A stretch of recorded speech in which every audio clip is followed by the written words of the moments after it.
Hello दोस्तों, Hindi crime podcast में आपका स्वागत है। अगर आपको सस्पेंस और मिस्ट्री वाली स्टोरीज पसंद है तो लाइक कीजिए और सब्सक्राइब करना मत भूलिए। तो चलिए शुरू करते हैं आज की कहानी। साल था 1991। ब्रायन केंडल और उसकी छोटी सी फैमिली शहर की भागदौड़ भरी जिंदगी से तंग आ चुके थे। ब्रायन बॉल्टिमोर में एक कारपेंटर था, लेकिन उसका और उसकी वाइफ बेलिंडा का दिल वेस्ट वर्जीनिया के गांव में बसता था, जहां वो बड़े हुए थे। उन्होंने फैसला किया कि वो वापस वहीं शिफ्ट होंगे। वेस्ट वर्जीनिया के स्लेन्सविल में उन्हें एक घर मिला, या कह लीजिए एक कैबिन, जो घने जंगल के बिल्कुल बीच में था। आसपास कोई पड़ोसी नहीं, बस पेड़ ही पेड़। शहर में उन्हें हमेशा अपने बच्चों की फिक्र रहती थी, पर यहाँ इस आइसोलेशन में उन्हें एक अजीब सा सुकून और सेफ्टी फील हुई। ब्रायन ने घर की सुरक्षा के लिए एक ब्लैक लैब्राडोर डॉग भी ले लिया, जिसका नाम उन्होंने कोको रखा। कोको बच्चों से फौरन घुल मिल गई और उनकी प्रोटेक्टर बन गई। शुरू शुरू में सब कुछ परफेक्ट लग रहा था, एक सपने जैसा। पर उन्हें क्या पता था कि ये सपना जल्द ही एक भयानक तूफान में बदलने वाला था। तो हुआ यूं कि नए घर में सेटल होने के कुछ दिन बाद बेलिंडा ने अपने भाई की फैमिली को घर पर बुलाया। उनकी बेटी जॉर्डन का बर्थडे था, तो बेलिंडा ने केक और बलून्स का सरप्राइज प्लान किया था। केक काटने के बाद सारे बच्चे लिविंग रूम में खेलने लगे। बड़े लोग किचन में कॉफी पीते हुए बातें कर रहे थे कि तभी उन सब की नजर एक अजीब चीज पर पड़ी। बच्चों ने जो बलून्स छत से लगाए थे, उनमें से एक बलून अपने आप नीचे आने लगा, ऐसे जैसे कोई उसकी डोरी खींच रहा हो, पर वहां कोई नहीं था। सबकी बोलती बंद हो गई। वो बलून हवा में ठहर गया और फिर धीरे धीरे जॉर्डन की तरफ बढ़ने लगा। जॉर्डन ने बलून को देखा और बोली, थैंक यू, जैसे किसी ने उसे वो बलून दिया हो। और जैसे ही उसने बलून पकड़ने के लिए हाथ बढ़ाया, बलून फट से वापस ऊपर छत पर चला गया। सब बड़े लोग अचानक से घबरा गए। उन्होंने जॉर्डन से पूछा, बेटा तुम किससे बात कर रही थी?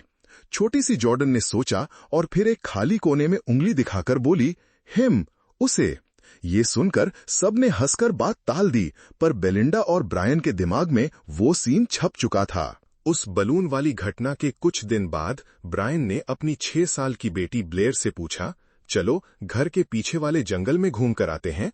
ब्रायन को काम से फुर्सत ही नहीं मिली थी अपने नए इलाके को आजमाने की। ब्लेयर खुशी खुशी तैयार हो गई। बाप बेटी जंगल में थोड़ी दूर ही चले थे कि उनकी नजर एक ऐसी चीज पर पड़ी जिसे वहां नहीं होना चाहिए था। जंगल के बीच, जहां कोई सड़क नहीं थी, एक जली हुई वैन खड़ी थी।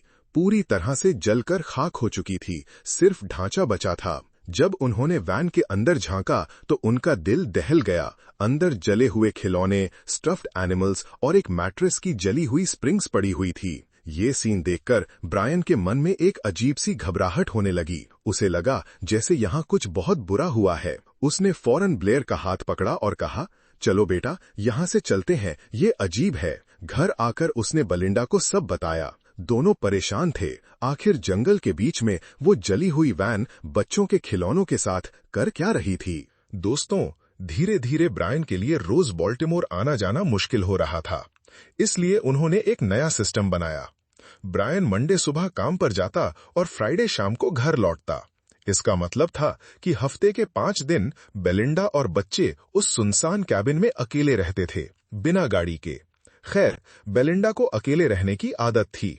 उसकी बेटी ब्लेयर काफी दिनों से जिद कर रही थी कि उसे एक रात घर के बाहर खड़े आरवी कैंपर में अकेले सोना है। एक रात जब ब्रायन शहर में था, बेलिंडा मान गई। उसे लगा बच्चे घर में बंद बंद से रहते हैं, थोड़ा चेंज अच्छा लगेगा। उसने ब्लेयर को समझाया, अंदर जाते ही दरवाजा लॉक कर लेना और कोको तेरे साथ ही सोएगी। ब्लेयर लैंटर्न, कुछ किताबें और अपने प्यारे डॉग कोको के साथ आरवी में चली गई। बेलिंडा उसे टक इन करके किस करके वापस घर आ गई। उस आरवी में ब्लेयर का बेड था।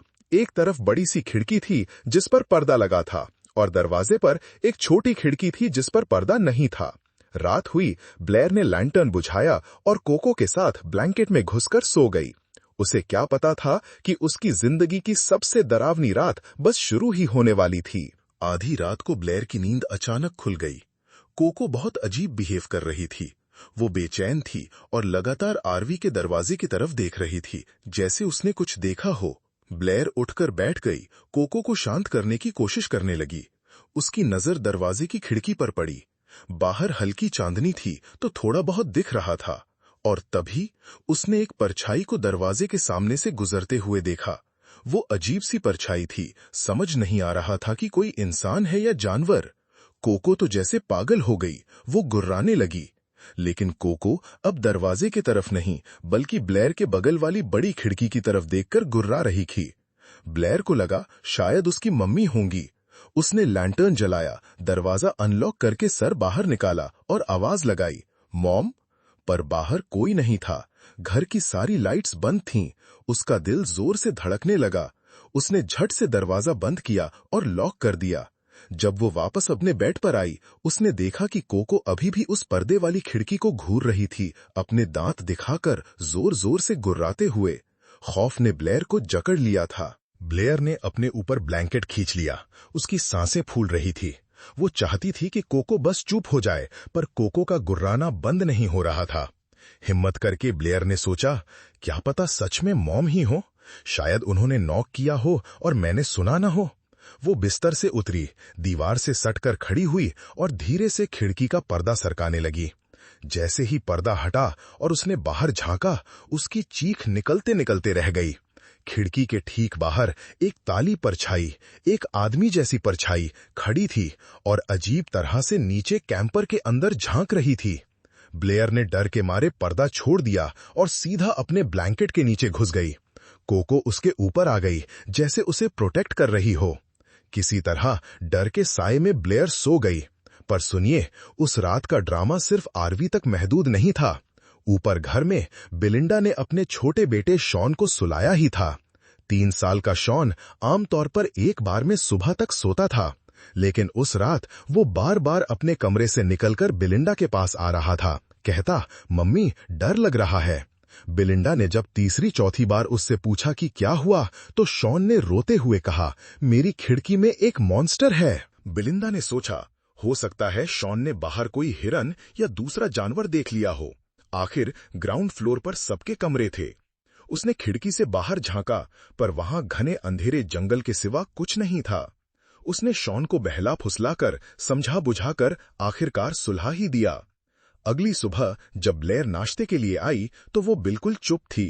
बिलिंदा ने कैंपिंग के बारे में पूछा तो उसने बस इतना कहा, मुझे दोबारा कैंपिंग नहीं करनी, और फिर वो चुप हो गई। उस रात सब अपने अपने कमरों में सोए हुए थे कि बिलिंदा को एक बहुत अजीब सपना आया। उसने सपने में देखा कि वो जाग गई है और उसके बेड के पास एक अनजान लड़का खड़ा है जो उसे इशारों से बुला रहा है। सपने में वो उसके पीछे पीछे घर के बाहर लॉन में जाती है। वहां हर तरफ कपड़े सुखाने की रस्सियां बंधी हैं और उन पर सफेद चादरें लटक रही हैं। अचानक उसे अपने पैर के अंगूठे में कुछ चुभता है। वो नीचे देखती है तो उसके अंगूठे पर एक कपड़े सुखाने वाली क्लिप यानी क्लोथस्पिन लगी हुई है। वो उसे खींचकर निकालती है और उसकी नींद खुल जाती है। अब वो असल में जाग चुकी थी। सुबह जब वो अपना बिस्तर ठीक करने लगी, उसकी नजर जमीन पर पड़ी एक चीज पर गई। वहां एक क्लोथस्पिन पड़ा था। उनके घर में कोई क्लोथस्पिन इस्तेमाल नहीं करता था। वो चीज वहां कैसे आई, ये देखकर बिलिंदा के रोंगटे खड़े हो गए। इस अजीब सपने और क्लोथस्पिन की घटना से बेलिंडा काफी परेशान हो गई। एक दिन अकेले मन हल्का करने के लिए वो घर के पीछे जंगल में टहलने निकल गई। थोड़ी ही दूर उसकी नजर एक छोटी सी जगह पर पड़ी। वो एक छोटा सा कब्रिस्तान था। वहां 4 छोटे छोटे हेडस्टोन्स थे जिन पर कुछ लिखा नहीं था। उनका साइज देखकर ऐसा लग रहा था जैसे वो बच्चों की कब्रें हों। ये देखकर बेलिंडा का दिल बैठ गया और वो फौरन घर वापस आ गई। कुछ रातें बीतीं। ब्लेयर अपने कमरे में सो रही थी कि अचानक उसकी आंख खुल गई। उसने देखा कि उसकी खिड़की के पर्दे जो हमेशा बंद रहते थे खुले हुए हैं। उसे आरवी वाला हादसा याद आ गया। वो पर्दा बंद करने के लिए उठी और जैसे ही उसने खिड़की से बाहर देखा, उसकी सांस अटक गई। जंगल के किनारे एक काली परछाई खड़ी थी, एक इंसान की परछाई। और फिर उसने देखा कि वो परछाई उसकी तरफ, घर की तरफ दौड़ रही है। ब्लेयर चीखते हुए अपने बिस्तर में घुस गई। उसकी चीख सुनकर दूसरे कमरे में कोको जोर जोर से भौंकने लगी। बिलिंडा की नींद टूटी। उसने कोको को शांत कराया और ब्लेयर के कमरे में गई। ब्लेयर बिस्तर के नीचे छिपी हुई की बुरी तरह सहमी हुई। उसने अपनी मां को उस दौड़ती हुई परछाई के बारे में बताया। बेलिंडा को लगा उसने फिर कोई जानवर देखा होगा, पर दिल ही दिल में अब वो भी डरने लगी थी। बेलिंडा ने ब्लेयर को शांत करके सुला दिया, शॉन को चेक किया और वापस अपने कमरे में आ गई। कुछ देर बाद जब वो सो रही थी, उसे महसूस हुआ जैसे कोई उसके सर के पीछे हल्के से थपकी दे रहा है, टप टप टप।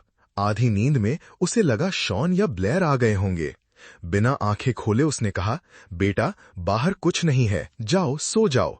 कुछ देर शांति रही और फिर वही थपकी, टप टप टप। इस बार बेलिंडा ने आंखें खोली और पलट कर देखा, पर वहां कोई नहीं था। कमरा एकदम खाली था। उसका दिल डर से उछल पड़ा। इतने में कोको बिस्तर पर चढ़कर उस खाली जगह की तरफ देखकर गुर्राने लगी। बेलिंडा ने झट से लाइट जलाई। कमरे में कोई नहीं था। उसने बच्चों के कमरे चेक किए, वो गहरी नींद में सो रहे थे। उसने पूरा घर चेक किया, सारे दरवाजे लॉक थे। वापस बिस्तर पर आकर जब वो बैठी तो खौफ ने उसे पूरी तरह घेर लिया था। बच्चों का परछाई देखना, वो जली हुई वैन, कब्रिस्तान, अजीब सपना और अब ये थपकी। पहली बार बेलिंडा के दिमाग में लफ्ज आया, हॉन्टेड। ये घर भूताहा था। अगले दिन बेलिंडा इस घर से, इस माहौल से दूर जाना चाहती थी। उसने अपनी मां से उनकी गाड़ी मांगी और बच्चों को लेकर टाउन चली गई। जाने से पहले उन्होंने कोको को बाहर बने उसके केज में बंद कर दिया था, जो पूरी तरह से सिक्योर और लॉक्ड था। टाउन में एक गैस स्टेशन पर बेलिंडा की मुलाकात एक लोकल औरत से हुई। बातों बातों में उस औरत ने पूछा कि वो कहाँ रहती हैं। जब बेलिंडा ने अपने घर का पता बताया तो उस औरत ने कहा, आपको पता है उस प्रॉपर्टी की कहानी? सालों पहले वहां आग लगने से एक पूरा परिवार मर गया था। ये सुनकर बेलिंडा को अजीब सा सुकून मिला। उसने सोचा, अच्छा तो पीछे जो कब्रें हैं वो उसी फैमिली की होंगी। उसे लगा कि अगर घर हॉन्टेड है भी तो एक दुखी परिवार का साया है, कोई बुरी आत्मा नहीं। लेकिन जब वो लोग एरेंड्स पूरे करके घर लौटे तो उनके पैरों तले जमीन खिसक गई। कोको का केज बंद था, लॉक लगा हुआ था। ना नीचे से कोई सुरंग थी, ना कहीं से जाली टूटी थी।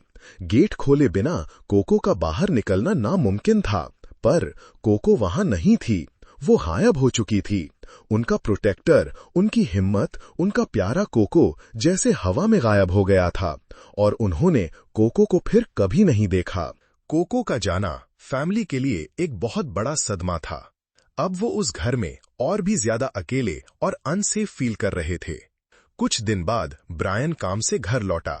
उस रात सब सोए हुए थे, पर बेलिंडा को नींद नहीं आ रही थी। आखिरकार जब उसकी आंख लगी, उसे वही पुराना डरावना सपना फिर से आया। वही अनजान लड़का, वही सफेद चादरें। वो सपने में उस लड़के के पीछे पीछे जाती है और आखिर में वो लड़का उसे दिखता है, बिल्कुल उसके बेटे शॉन की उम्र का। लड़का बुरी तरह से डरा हुआ था और तभी एक चादर के पीछे से वही काली एक्सप्रेशनलेस परछाई निकलती है और उस लड़के के पास आकर खड़ी हो जाती है। वो परछाई बेलिंडा को घूरती है और फिर उसकी तरफ तेजी से बढ़ने लगती है। बेलिंडा डर के मारे पीछे गिरती है और चीख के साथ उसकी आंख खुल जाती है। पर ये चीख उसकी नहीं थी। ये चीख उसके बेटे शॉन के कमरे से आ रही थी। ब्रायन और बेलिंडा हड़बड़ाकर उठे और शॉन के कमरे की तरफ भागे। अंदर का मंजर देखकर उनके होश उड़ गए। शॉन जमीन पर पड़ा रो रहा था। उसका एक हाथ अजीब तरह से मुड़ा हुआ था। साफ दिख रहा था कि हड्डी टूट गई है। जब बेलिंडा ने रोते हुए पूछा, क्या हुआ बेटा, तो शॉन ने बस इतना कहा, the monster came in the window. वो मॉन्स्टर खिड़की से अंदर आ गया था। वो लोग फौरन शॉन को हॉस्पिटल ले गए। उसकी हालत देखकर डॉक्टर्स ने उसे कुछ दिन एडमिट करने को कहा। ये संडे रात की बात थी और ब्रायन को अगले दिन काम पर मैरिलैंड जाना था। 3 दिन बाद जब शॉन को डिस्चार्ज करना था, बेलिंडा को अपनी मां की गाड़ी मांगनी पड़ी। वो ब्लेयर के साथ शॉन को हॉस्पिटल से ले आई, पर किस्मत देखिए, वापसी में गाड़ी सड़क के बीच खराब हो गई। बेलिंडा क्या करती उस सुनसान सड़क पर? तभी एक नेक दिल बुजुर्ग औरत ने अपनी गाड़ी रोकी और उन्हें लिफ्ट ऑफर की। बेलिंडा ने शुक्रिया अदा किया और बच्चों के साथ गाड़ी में बैठ गई। जब बेलिंडा ने उसे अपने घर का रास्ता बताया तो उस औरत के चेहरे का रंग उड़ गया। उसने बिलिंडा को देखा और कहा, तुम्हें तुम्हारे घर का असली इतिहास पता है ना? बिलिंडा ने कहा, हाँ, वो आग वाली घटना। औरत ने उसे बीच में टोका, आग नहीं, तुमसे पहले जो आदमी उस घर में रहता था उसके बारे में अफवाह थी कि वो बच्चों को तकलीफ देता था।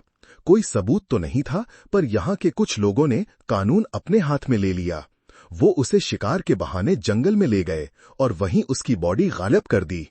कहते हैं उन लोगों ने उसे उसी जली हुई वैन में बंद करके आग लगा दी थी। ये सुनते ही बलिंडा के कानों में सन्नाटा छा गया। तो उसके घर में किसी मासूम परिवार का साया नहीं, बल्कि एक दरिंदे का साया था, एक मॉन्स्टर का। वो जली हुई वैन, वो बच्चों के खिलौने, वो परछाई, वो टूटा हुआ हाथ, सब कुछ अचानक जुड़ने लगा। अब उस घर में रहना, सांस लेना भी एक अजाब लग रहा था। घर पहुंचकर उन्होंने उस औरत को थैंक यू कहा और डरते डरते अंदर कदम रखा। पर अब उस घर की हर दीवार, हर कोना उसे खाने को दौड़ रहा था। एक अनजाना खौफ, एक ऐसी दहशत जिसे वो बर्दाश्त नहीं कर सकती थी। बलिंडा ने फौरन फोन उठाया और ब्रायन को कॉल किया। रोते हुए, कांपती हुई आवाज में उसने कहा, मैं यहां एक और रात नहीं रुक सकती, हमें जाना होगा अभी। ब्रायन सब समझ गया। वो फौरन मैरीलैंड से वापस आया। उन्होंने कुछ जरूरी सामान बैग्स में पैक किया, बच्चों को गाड़ी में बिठाया और उस घर से हमेशा हमेशा के लिए निकल गए। उन्होंने उस कैबिन में फिर कभी कदम नहीं रखा। वो सिर्फ अपना बाकी सामान लेने के लिए दिन के उजाले में वापस आए और फिर उस जगह को, उस डरावने किस्से को अपनी जिंदगी से हमेशा के लिए मिटा दिया।